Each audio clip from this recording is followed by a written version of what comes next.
Por la posición en la que se encuentra la región, se ve afectada por los vientos cargados de humedad que vienen del Golfo. Como se observa aquí en esta ilustración, el agua los vientos con esta humedad que trae que se va acercando hacia la parte del continente, hacia las montañas, va pasando a su vez por la parte baja, recogiendo la humedad que se evapora en las selvas y en las partes bajas, y conforme se va encontrando o topando con la montaña, que en este caso sería la Sierra Norte, va a enfriarse y se va a condensar. Entonces eso va a provocar lo que se llama lluvia horizontal o la precipitación horizontal.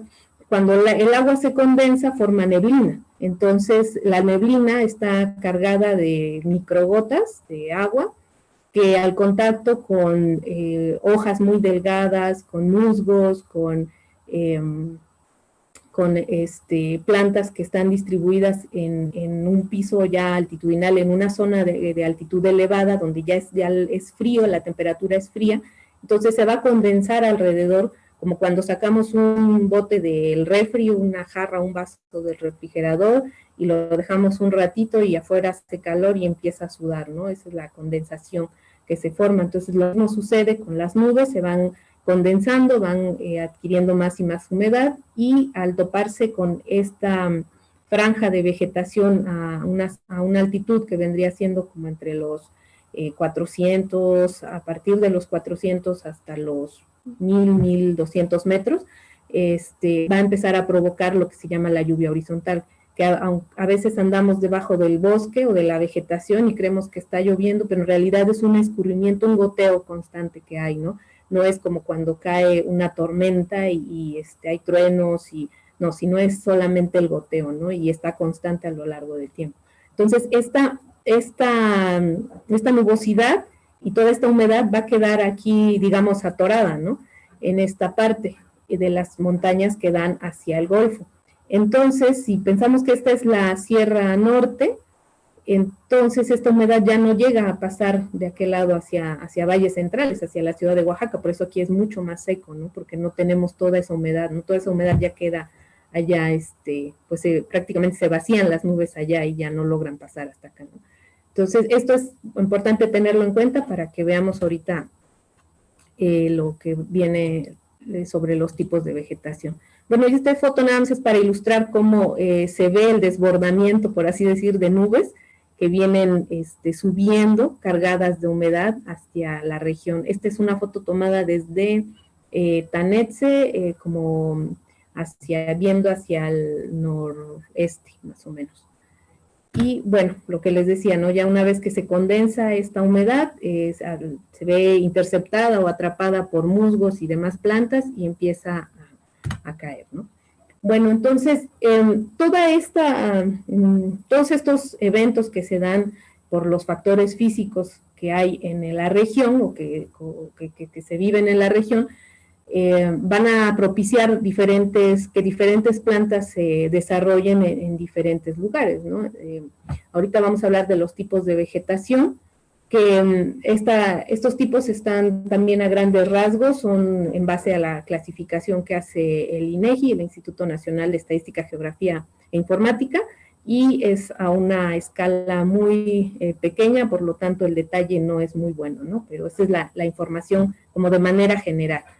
Esta información nos dice que en la región tenemos la presencia de selvas altas perennifolias. ¿Qué son las selvas altas perennifolias? Pues son estos grupos de árboles muy, muy altos, mayores a 30 metros, incluso llegan algunos 50 o 60 metros, y que la mayoría a lo largo del año conserva su follaje, no lo pierden, sobre todo durante la floración.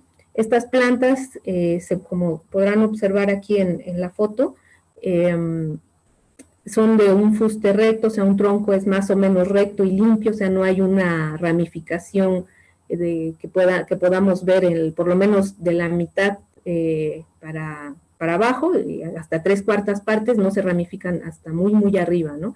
eso caracteriza a los árboles de la selva, ¿no? Y perennifolia, pues como les decía, porque sus hojas perduran durante todo el año, o sea, sí van cambiando, pero de manera muy imperceptible y de manera que no vemos que en algún momento esté todo pelón, ¿no? O sea, se mantiene verde.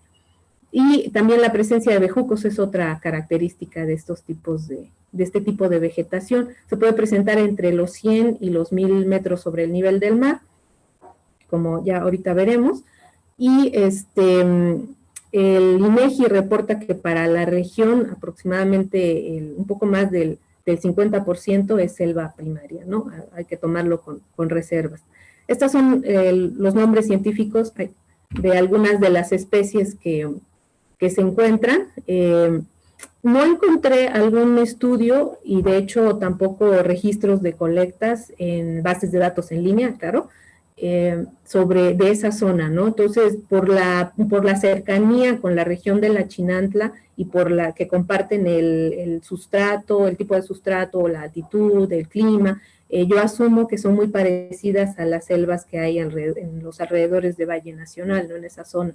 Entonces, estas especies que presento aquí son de las más comunes que hay en esa parte, ¿no? Entonces, aquí, este árbol que vemos aquí, que es enorme, yo creo que sí rebasaba los 60, esta foto la tomé desde muy, muy lejos, si hubiera una persona parada aquí, yo creo que apenas ni se vería, ¿no? Está realmente muy alto, es Paquira acuática, este árbol es conocido en esa región como apombo, ¿no? Los árboles tienden a tener estas raíces que se llaman contrafuertes, que debido a que el suelo no es tan profundo, entonces necesitan agarrarse de algo, por eso tienden a sacar como estas manitas, digamos, nuestros dedos así, para agarrarse. Y bueno, es muy común las palmas, aquí esta palma es, ay, se me acaba de ir el nombre, bueno, pero son muy comunes, ¿no? En esta Astrocarium mexicano es la palma, ¿no? Y esta es una rama del árbol conocido como sombrerete, que es Terminalia amazonis, uno de los árboles más altos que se dan en la selva alta perennifolia. Otras especies también son, esta que vemos aquí, también es un árbol muy, muy alto, es Buchysia guatemalensis. Otras especies también que se reportan para la selva, el área de selva que está hacia Tiltepec, en las partes bajas de Tiltepec. Ahí se hizo un trabajo como a mediados de los 90, 95, 96, y reportan a Licaria excelsa, que es esta planta, es familia de los aguacates. También podemos ver Amphitecna macrófila, es de la familia de la primavera o del roble, que hay mucho aquí en la ciudad de Oaxaca, que da unas flores amarillas, es familia de esa planta, ¿no? También Mataiba pétala es otro árbol muy grande, y algo que es muy común en la selva son los ficus, ¿no? Esta es una especie de ficus también común. Los zapotes también, es otra especie de zapotes, la de frutos amarillos. Y como les decía, las palmas, ¿no? Reinhartia gracilis también. No tengo nombres, como no hay registros, no hay algún nombre en zapoteco que podamos usar. Ojalá el público que está viendo diga, yo conozco esto, yo conozco esa, y vayan ahí apoyándonos en el chat para ir sabiendo sus nombres en Shitsan.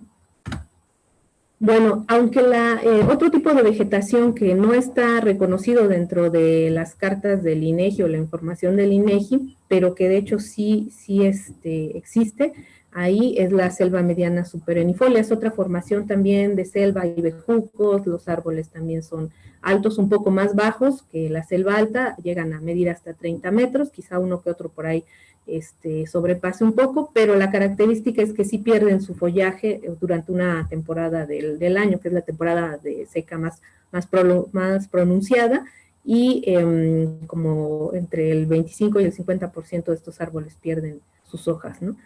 También hay bejucos, como les decía, y en algunas partes se ubican sobre tierras de caliza o kársticas, y se ubican en una zona de menor humedad que las selvas altas.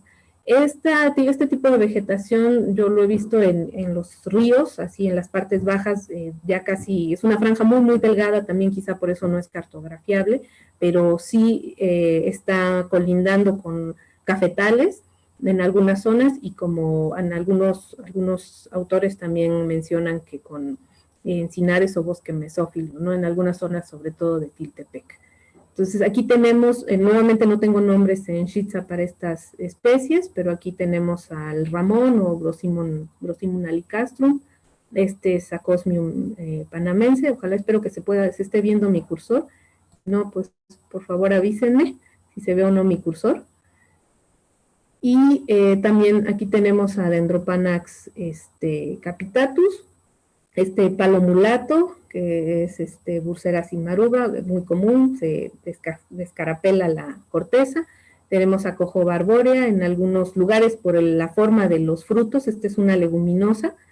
La forma de los frutos al momento de abrirse se enrolla, y por los colores rojo y el contraste con la semilla que es negro le llaman coralillo, ¿no? Y el elemento principal, o muy común más bien, de este tipo de vegetación, y también de otro tipo que más adelante veremos, es la camedora tepejilote, el tepejilote, ¿no? Que ese sí es conocido en la región, ¿no?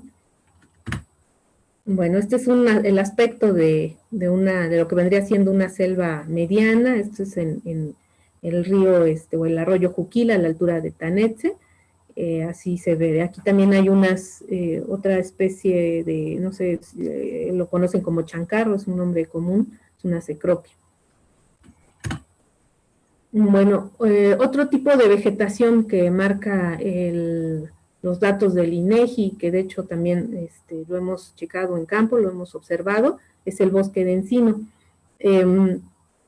Normalmente el bosque de encino se puede encontrar mezclado a veces con algunas que otros individuos de pino, pero normalmente en estos bosques sí predomina el encino, ¿no? Y hay diferentes especies, y las especies van variando según las condiciones de humedad que haya ahí, de temperatura, de precipitación, el suelo, si reciben o no más humedad de esas zonas, entonces va cambiando. En las zonas húmedas se reportan estas especies, y en las zonas secas se reportan especies que ya colindan un poco más, o digamos que limitan con otro tipo de vegetación, que es la selva baja caducifolia. Hay una presencia elevada de epífitas también. Las epífitas son plantas que crecen sobre los árboles, no son parásitas, no las parasitan, no absorben nutrientes de ellos, de los árboles, simplemente las ocupan para posarse y vivir ahí, pero no absorben su alimento, ellas mismas lo producen, lo consiguen, y no tienen que alimentarse, por lo tanto no matan a la planta que los sostiene, ¿no? Que se le llama hospedero. Y bueno, aquí sí tengo algunas especies de encinos con sus nombres Shitza. No las voy a pronunciar porque seguramente las pronunciaría mal. Por ahí, si más al rato quieren comentar algo. Estos nombres fueron recabados en Tanetse de Zaragoza y están escritos con el alfabeto, el alfabeto que utilizan los maestros, ¿no? El alfabeto práctico. Y bueno,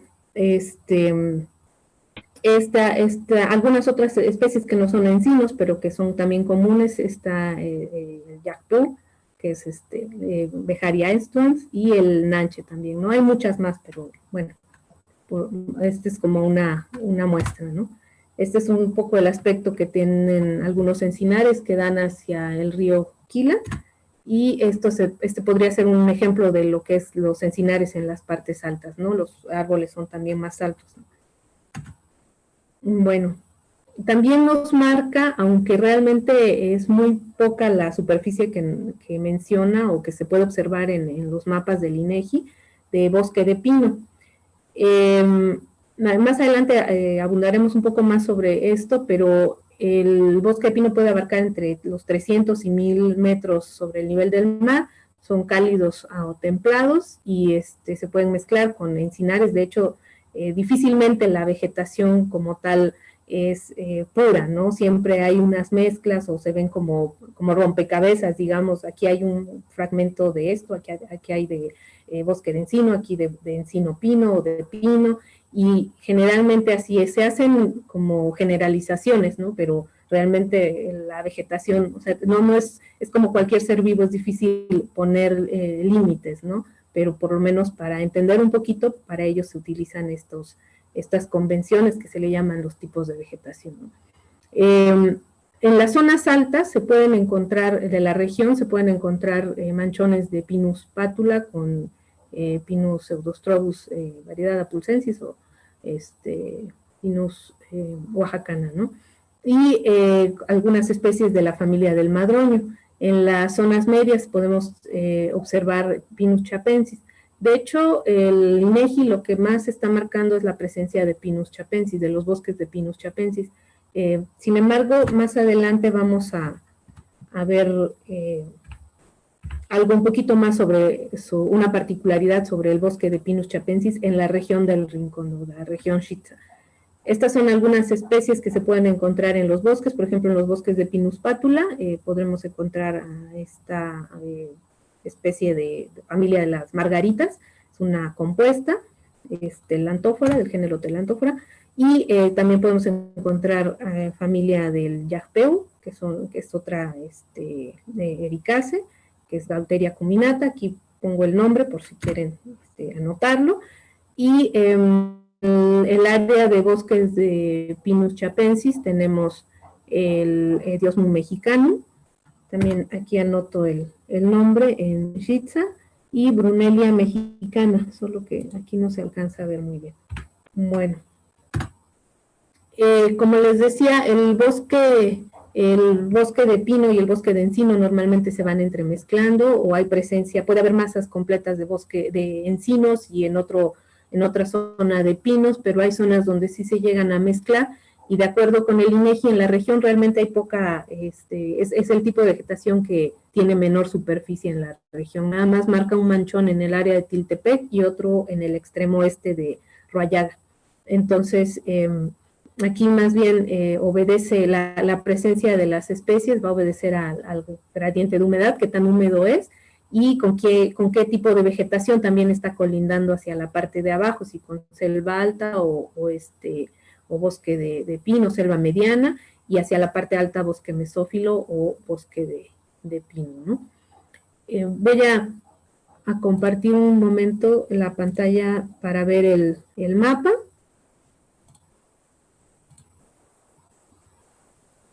Okay.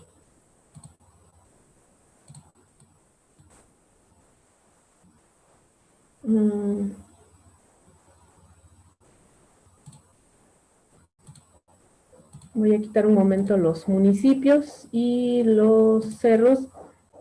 Bueno, algo que no comenté, esta es la aplicación de Google Earth, es gratuita, todo el mundo la puede descargar y cargar la información del INEGI, que también es gratuita, ¿no?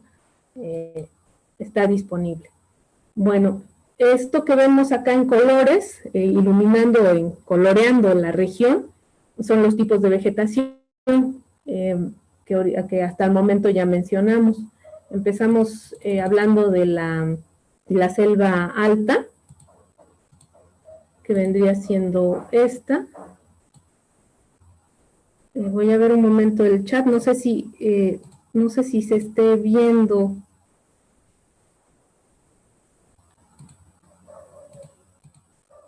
No sé si se esté viendo, alcanzando a distinguir los nombres, espero que sí.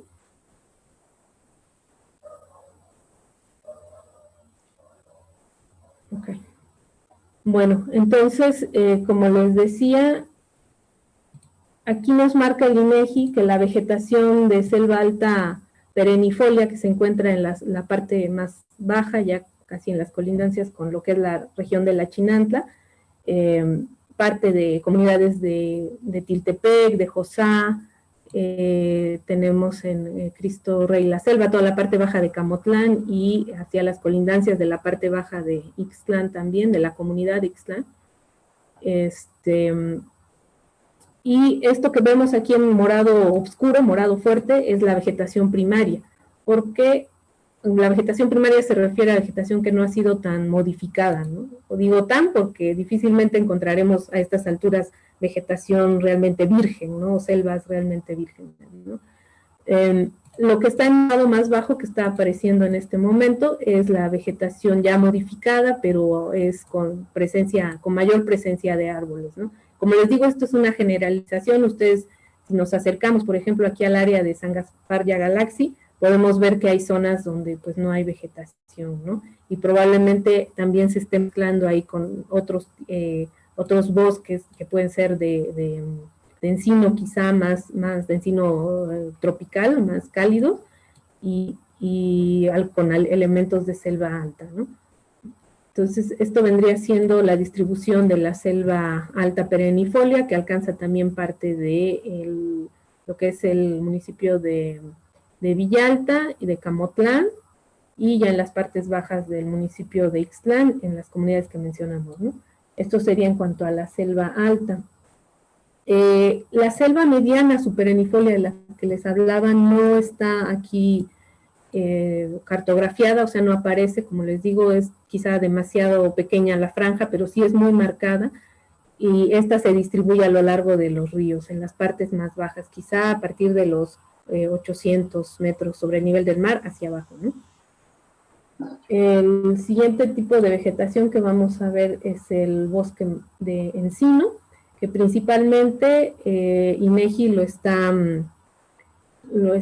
mencionando para las partes altas de las colindancias con Ixtlán, de Tepenzacualco, de Yajila, un poco hacia Llaneri, y en la parte alta de lo que es Juquila. Y en su versión de vegetación secundaria o ya más transformada, abarca una mayor porción hacia Yajila, Yagavila, Teotlasco. En la zona baja de Tiltepec también podemos ver esta parte que colinda con selva alta, por cierto, que hacia el interior del estado, hacia la parte más seca, donde ya no llegan estas corrientes húmedas de aire, el bosque de encino normalmente da paso a la selva más seca, que es la selva baja caducifolia, como la que podemos ver en el río de Ejía, en el puente de Fierro, cuando viene uno de Oaxaca a Yelatao, o de Yelatao a Oaxaca, a uno bajando. Ese tipo de vegetación es la selva baja, y normalmente hacia ese lado el bosque de encino es el que colinda, ¿no? Puede ser bosque de encino o encino pino. Pero en esta zona no, porque es muy húmeda, entonces sí tenemos este paso o esta transición, como le llamamos, del bosque de encino a la selva alta, ¿no? Y ahorita vamos a ver también que al bosque mesófilo. Entonces, este tipo de vegetación se concentra pues aquí hacia el suroeste o surponiente de la región. También comentábamos del bosque de pino y igual su vegetación secundaria. El bosque de pino es en amarillo, y aquí INEGI lo marca que se distribuye alrededor o a las orillas del río Cajonos principalmente, ¿no? Esto es en amarillo. El bosque de pino encino, como les comentaba, aquí nada más está marcado para dos pequeñas áreas, una en el extremo oeste de Roayaga y la otra aquí en el área de Tiltepec. Nuevamente, esta es una generalidad, seguramente hay más mezcla de pino y encino, como tipo de manchones regada en toda la región, ¿no? Pero por la escala a la que se está mencionando, pues no se ve, ¿no? Y bueno, hasta aquí mencionaré, voy a cambiar a la presentación nuevamente.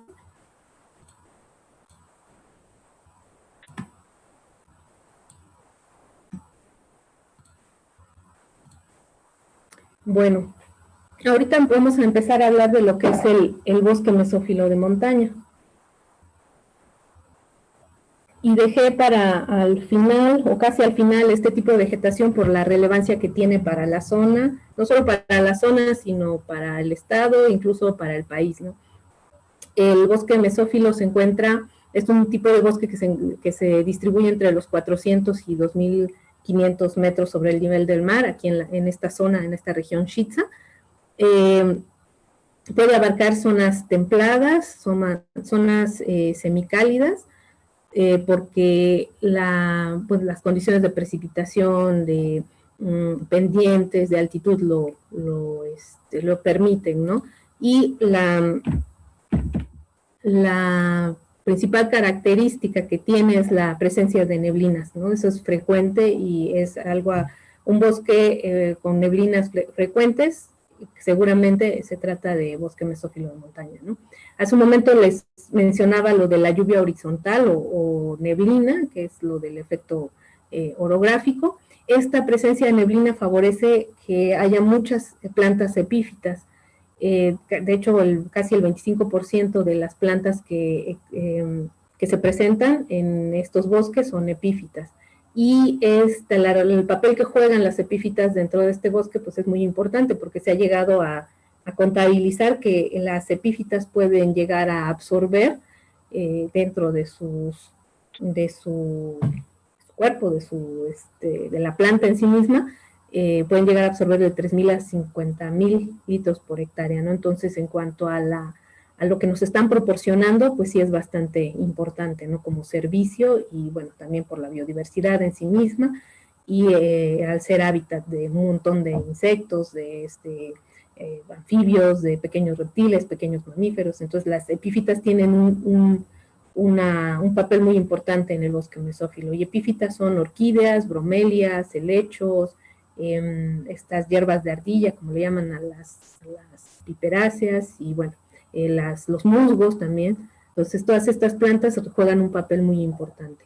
Este bosque se caracteriza por la presencia de árboles, los árboles más altos son árboles que hace muchísimos años vinieron migrando del norte, árboles como el encino, el equidamba, la magnolia, la tila, el árbol de tila. Estos árboles migraron de la parte norte del continente, ¿no? Fueron bajando y son los árboles, se encuentran entre los árboles más altos, ¿no? Y ya en la parte, digamos, debajo de esos árboles altos que vinieron del norte, tenemos otros árboles que son más de zonas tropicales, ¿no? Y entre estos tenemos a muchas especies, pero muchísimas especies de la familia del café, de la familia de las margaritas también, de la hierba santa, y una presencia también muy, muy elevada de helechos, ¿no? Y helechos arborescentes también, que por cierto, estos helechos arborescentes también se encuentran entre los elementos que son delicados o sensibles al disturbio de esta vegetación. En algunos lugares son utilizados para diferentes cosas, para macetas, para construcción, para una serie de cosas, ¿no? Entonces, el tiempo que se llevan en desarrollarse, en crecer estos helechos, pues sí es bastante. Entonces también por eso todavía se ven más sensibles, ¿no? al disturbio. Se dice que estos bosques poseen la mayor diversidad de especies por hectárea, por unidad de área. En todo el país, este bosque nada más abarca el 1% de la superficie y es sobre las franjas de las sierras que dan principalmente hacia el Golfo, también hay hacia el Pacífico, pero muy pocas, pero principalmente al Golfo. Y de hecho la Sierra Norte es considerada como una de las regiones que poseen este tipo de vegetación más conservado y digamos intacto de todo el país, ¿no? Entonces también por eso resulta ser más importante todavía, ¿no? Estos bosques captan o contienen el 27% de la flora vascular, o sea, de lechos para arriba, todas las plantas con flor, el 27% viven en estos bosques. Y la otra característica es que tienen al ser hábitats muy específicos o crear microhábitats muy específicos también, esto genera que haya especies que solamente se encuentran en esta región y en ninguna otra. O sea, son especies endémicas. Les decimos endémico que solamente lo encuentras en un lugar y en ningún otro lado, ¿no? Entonces, también eso reviste de importancia. Bueno, aquí, ok. Vamos, estas son algunas de las especies que se presentan en los bosques más húmedos de la región. Cabe señalar que los bosques de Tiltepec, de hecho en general el Tiltepec ha sido una de las de las comunidades más estudiadas en cuanto a diferentes ámbitos y sobre todo de flora. También el área de lo que viene siendo Juquila, Tanetse, Yotao, esa zona también ha sido un poco más estudiada, pero Talea también en cuanto a las cercanías o ya en la zona, en el área más cercana a los límites con Juquila, también con Tanetse, toda esta zona ha sido también más estudiada. Pero de ahí en fuera, todas las regiones hacia Temascalapa, hacia Arroyaga, Yalagüi, todo lo que es la zona de Camotlán también ha sido poco estudiado, ¿no? Y se tiene poca información. Entonces la información de la que estoy mencionando aquí ahorita sobre los bosques mesófilos en específico, pues es más sobre el área de Tiltepec y de Tanetse, Yotao, Juquila, ¿no? Y bueno, entre los bosques que se mencionan, o las especies presentes en los bosques de Tiltepec, se encuentran estas, nuevamente no tengo los nombres en Xitza, si alguien de Tiltepec por ahí las ve y las reconoce, pues que nos vaya ahí diciendo en el chat. Tenemos a Chimplocos coccinea, que es una especie endémica de Oaxaca.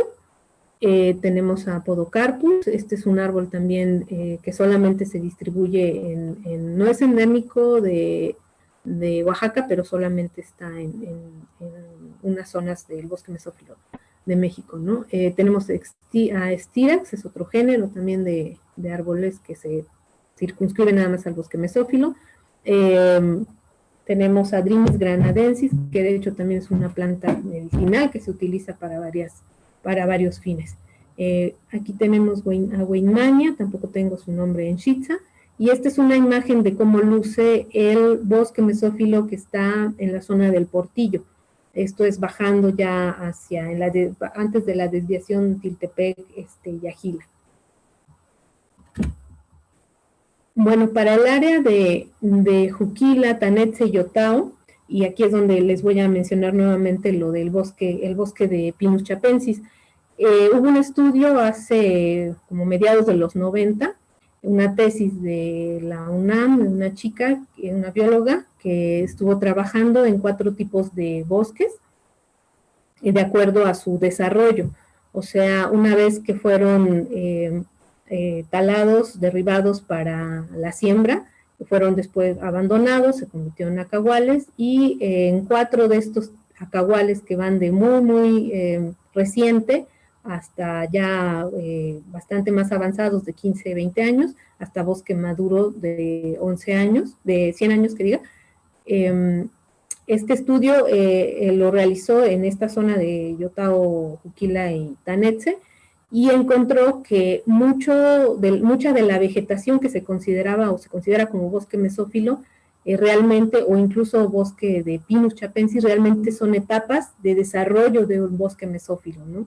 Entonces tenemos un paisaje como el que se puede observar aquí en esta foto,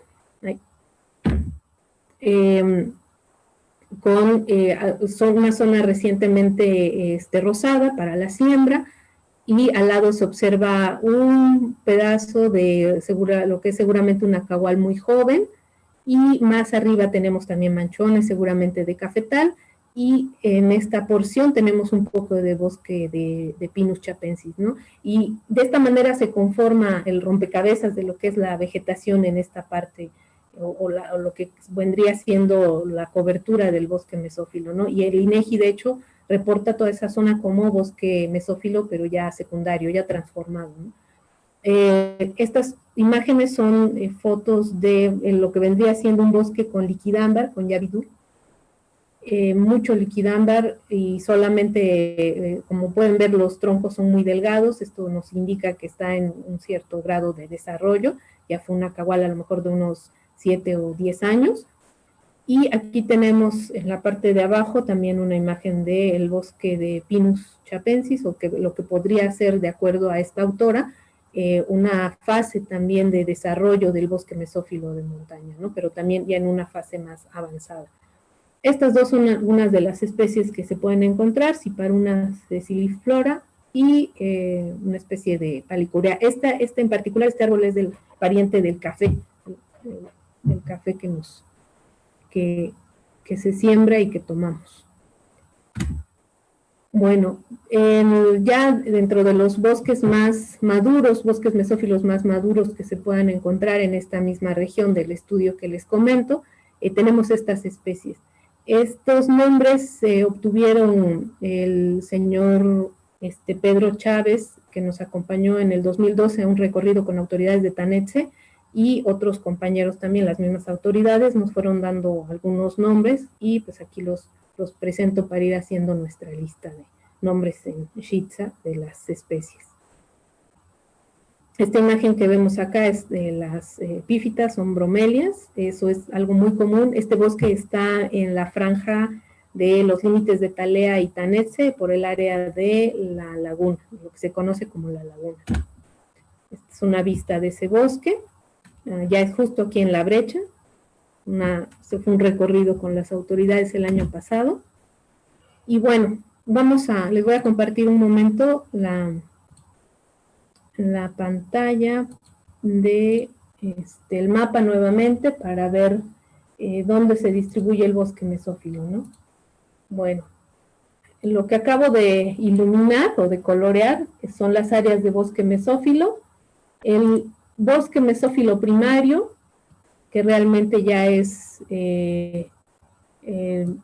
muy poco, es menor al 50% de lo que marca la superficie que marca el INEGI, están en estas zonas, principalmente hacia el área de Camotlán, la parte baja de Camotlán, y hacia el área de Roayaga, ¿no? Hacia esa zona es donde tenemos más la presencia de bosque mesófilo más conservado, y en la zona de Juquila, ya en las colinancias Cocapulalpan y Yalina.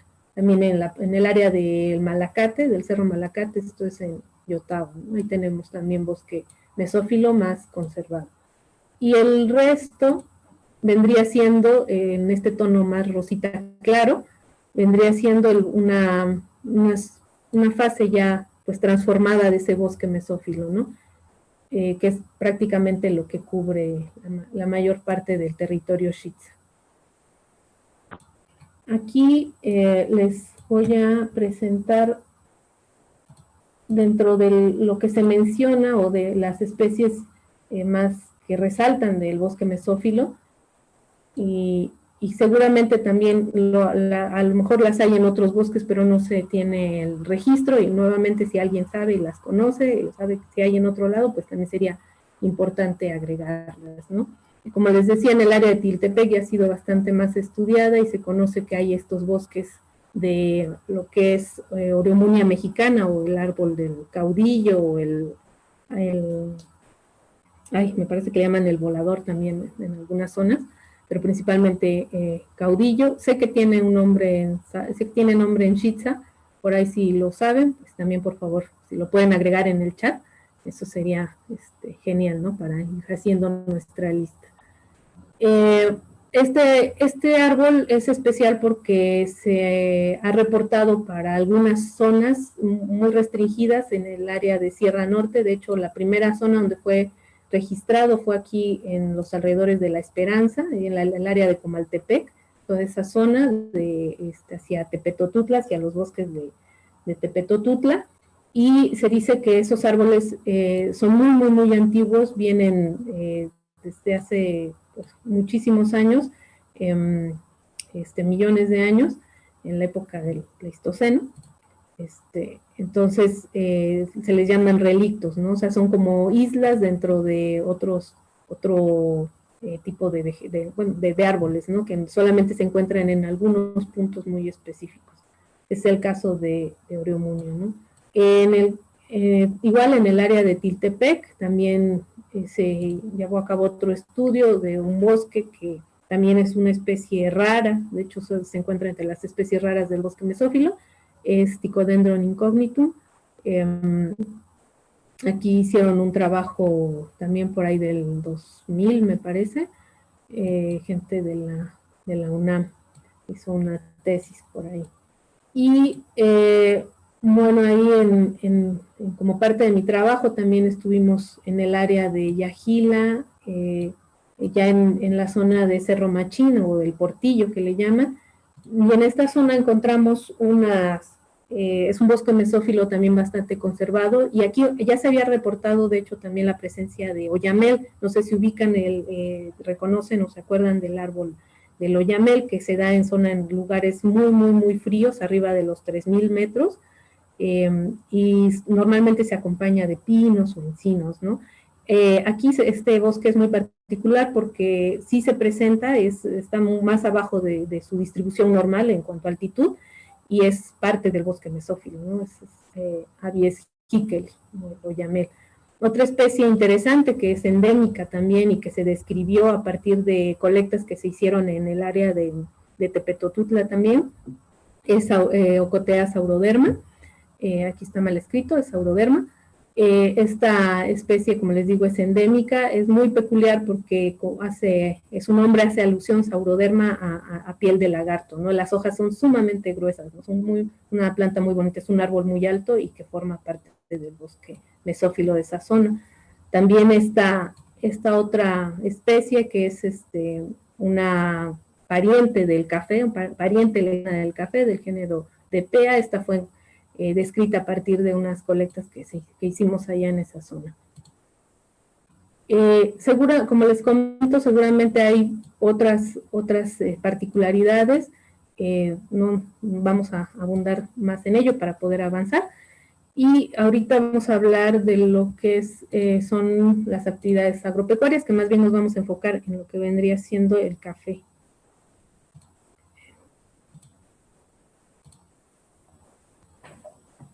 Bueno, el café de sombra. Bueno, voy a regresarme tantito a la otra pantalla, porque vamos a ver para ya ir cerrando el mapa.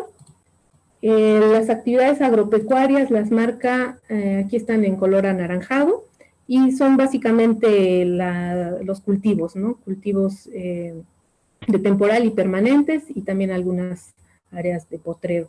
Pero lo que principalmente hay, pues, es café, ¿no? Café que se siembra en la región, que es café de sombra, café rusticano principalmente.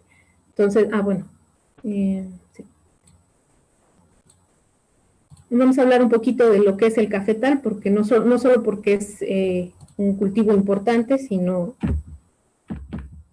porque los servicios ambientales que presta también a la región, ¿no? Mi padre comenta que por lo menos en Tanetse hace más de 50 años, 50, 60 años, o quizá un poquito más, él recuerda que eran solo campos de maíz, ¿no? No recuerda que haya habido bosques así como se observan ahora de pinus o de liquidámbar, ¿no? Él recuerda que eran sembradíos de maíz, ¿no? Entonces, este proceso que lleva a cabo la vegetación cuando se deja descansar y se deja crecer nuevamente, que empiecen las especies de vegetación secundarias, y luego las que son de bosques más maduros. Todo este proceso se fue logrando a partir de que el café también llegó y se instaló en la región, ¿no? Entonces, el café, digamos que a lo mejor está supliendo una parte de lo que antes fue bosque mesófilo, antes de que se sembrara maíz, pero después fue maíz, entonces ahora es café. Y los servicios que presta el café de sombra principalmente, como una protección y una forma de recargar o de mantener y de cuidar los mantos acuíferos en el área, en la cuenca o en la subcuenca, pero que a nivel regional macro pues también repercute, ¿no? El hecho de que esté presente el café está ayudando a proteger también la cubierta vegetal y a proteger el suelo, ¿no? El café de sombra en esta región se registra entre los 300 y 1600 metros sobre el nivel del mar de manera general, y abarca las tres zonas climáticas. Normalmente en los pueblos, sobre todo los que están ubicados en laderas, pues el pueblo normalmente se ubica en la zona media, ¿no? En la zona alta pues está el recurso del bosque, y de la zona media hacia la zona baja, hacia los ríos, pues se distribuye el cafetal, ¿no? Y ese sí se da es algo que sí se da en esta región el Rincón.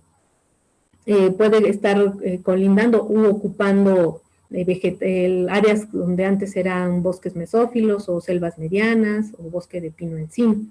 Y las características del cafetal es que es un policultivo tradicional, o sea, es un policultivo porque no solamente hay café, hay otras especies que se siembran para tener alimentos, tener leña o material de construcción, que pueden ser frutales principalmente, ¿no? Que es lo que se siembra. Pero se deja como sombra varias especies nativas y también se pueden introducir algunas como sombra. De hecho, el chalú es una especie introducida, ¿no? Como sombra, que llegó con el paquete tecnológico del café, ¿no? Pero hay otras especies, que ahorita las vamos a ver. Se caracteriza también porque el café es producido a pequeña escala, las parcelas son realmente muy pequeñas, y como les decía, el hecho de que sean café de sombra está protegiendo a la cuenca de la erosión y está proporcionando un hábitat para la biodiversidad, ¿no? Aquí podemos ver unas imágenes, unas fotografías de cafetal, cómo se ve por fuera los árboles de sombra, y aquí por dentro, ¿no? Cómo están distribuidos dentro del cafetal. Y como les decía, son este reservorio o este hábitat para diferentes especies, ¿no? Como este es un nido de jilguero, tenemos pájaro carpintero ahí también una especie de musaraña o topo, no sé, más adelante a lo mejor los compañeros que nos van a hablar sobre mamíferos nos pueden decir de qué mamífero se trata. Y aquí quisiera recalcar el hecho de los toritos. En las orquídeas, como los toritos, pues solamente ya se encuentran de manera, las podemos encontrar en los bosques, en los cafetales principalmente, ya no se están encontrando en vegetación de manera en vegetación donde no haya intervenido el ser humano. Entonces, los cafetales están siendo un reservorio de esa especie realmente, ¿no? Si se habrán dado cuenta hasta aquí, también el elemento de las orquídeas casi no lo hemos mencionado, porque estamos planeando una plática específicamente sobre orquídeas en otra sesión, ¿no? Bueno, también me gustaría comentar un poquito de un estudio que se hizo de cafetales en Santa Cruz de Agavila, eso ya hace como 15 años. En ese estudio lo que se pretendía era conocer la diversidad del cafetal, cuántas especies de sombra podía haber, qué cafetal podía ser, qué tan diversos eran y qué tantos se estaban manejando, ¿no? Todo esto con el objetivo de poder tener los argumentos para delimitar una área de conservación en esa zona, ¿no?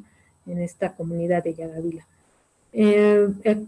Aquí el cafetal se distribuye entre los 550 a los 1200 metros sobre el nivel del mar.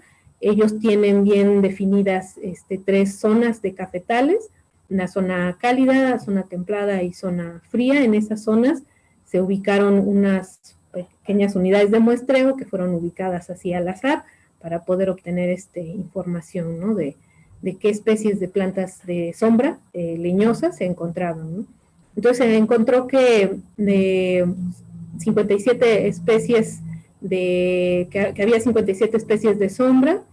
En general, como se hicieron otras colectas, otros levantamientos de información de plantas, se llegó hasta 109 especies entre epífitas, hierbas, y los árboles propiamente, arbustos, aunque nada más el estudio se enfocó en la parte de los árboles de sombra, ¿no? Las familias más importantes de árboles de sombra que hay en Yagavila, o había en ese momento, eran las leguminosas, y también había familia del café, ¿no? Muchos elementos de la familia del café, que las conocemos como rubiáceas. Dentro de estas especies, 7 son introducidas, o sea, especies que no son nativas de México, normalmente son frutales, plátano, naranja, limón, principalmente esas.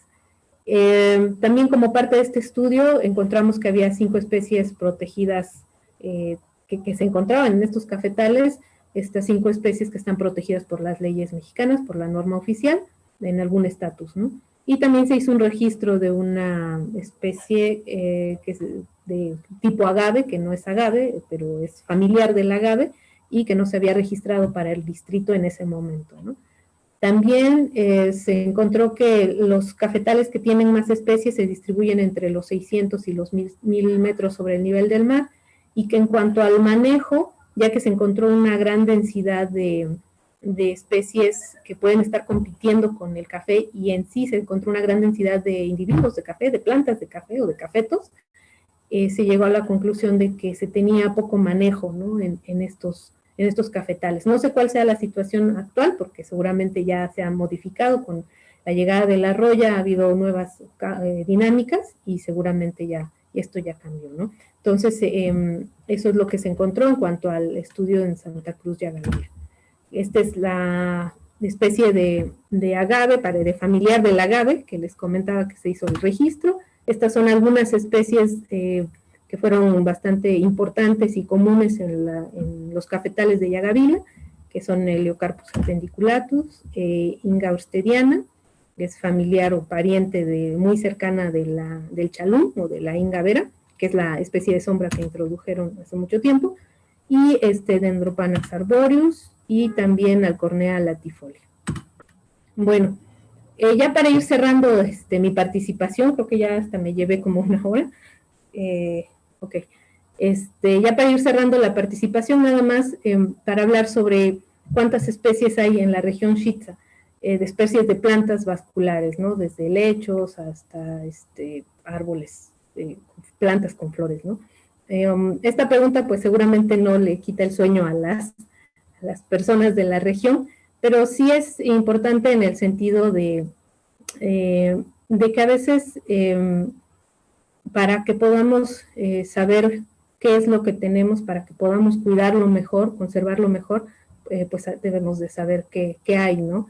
Y un poquito el número de especies refleja qué tanto se ha conocido la región en cuanto a los estudios pues de la ciencia occidental, ¿no? Que la gente sí conoce, ¿no? Cuáles son sus plantas, pero a ver, ahora que se están dando las dinámicas de pérdida de conocimientos tradicionales y que puede haber jóvenes interesados, o para incentivar a los jóvenes, incluso a los niños, a recuperar esos conocimientos, es necesario conocer qué tenemos, ¿no? Entonces, una forma de medir cuánto se ha estudiado, cuánto se ha trabajado en una región, pues también es saber el número de especies que hay, ¿no?